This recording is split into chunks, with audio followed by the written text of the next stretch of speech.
Les résultats sont bons, hein? Bon, mais je me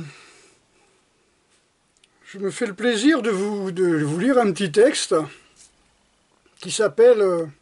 Oh, j'étouffe. Oh, puis ça fait de la buée, c'est une horreur. Allez, je vous lis un petit texte que je viens de voir sur Internet. Sacré petit virus, t'es malin, toi.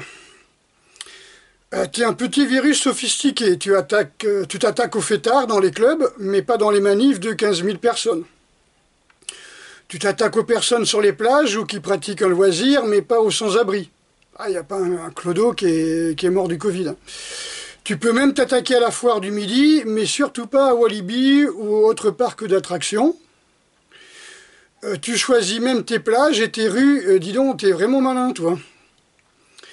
Bah oui, vous avez vu bien... les rues de Paris sont bloquées, faut mettre des masques, mais pas les Champs-Élysées, là où il y a les boutiques de millionnaires, là, vous voyez.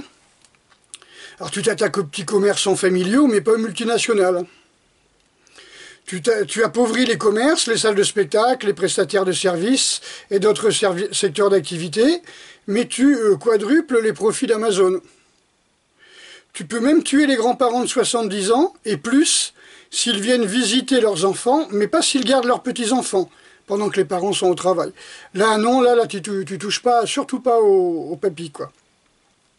Toi, petit virus, tu n'es soudainement plus virulent entre minuit et 8 h du matin. Bah oui, il y a certaines villes, vous avez des interdictions. Voilà, on a décidé de faire une interdiction de circulation durant la nuit, ce qui est typique dans toute loi martiale. Quand vous avez un couvre-feu, c'est une loi martiale. Je vous l'avais déjà expliqué. Tu étais bien inoffensif pendant la courbe des décès, car il n'y avait pas assez de masques pour la population. Mais tu es devenu extrêmement dangereux pendant la fin du semi-confinement, surtout si on n'a pas de masque. Ben là, maintenant, il y a plein de masques à vendre, hein, donc tout le monde doit prendre des masques. Les dermatologues sont débordés à prescrire des ordonnances pour les effets cutanés à force d'utiliser le gel hydroalcoolique. Et je ne parle pas des problèmes de peau autour de la bouche. Hein. Rien que dans les grandes distributions, les achats de masques ont rapporté plus de 50 millions d'euros en l'espace de quelques semaines. Quand il y a un petit billet à se faire... Sans oublier que toi, petit virus, tu es contagieux une fois qu'on est assis à une table de restaurant ou à un barbecue entre amis, alors que à ton poste de travail habituel, pas de problème. Là, pas de souci, tu bosses, le virus n'est pas dangereux, tu as le malheur de te reposer, de prendre du plaisir et d'oublier tes soucis, d'enlever le stress, là, il est extrêmement dangereux. Voilà. Bref, tu as l'air de choisir où tu es dangereux ou tu ne l'es pas. Tu es vraiment un petit malin. Ça devrait quand même vous mettre la puce à l'oreille, tout ça, non?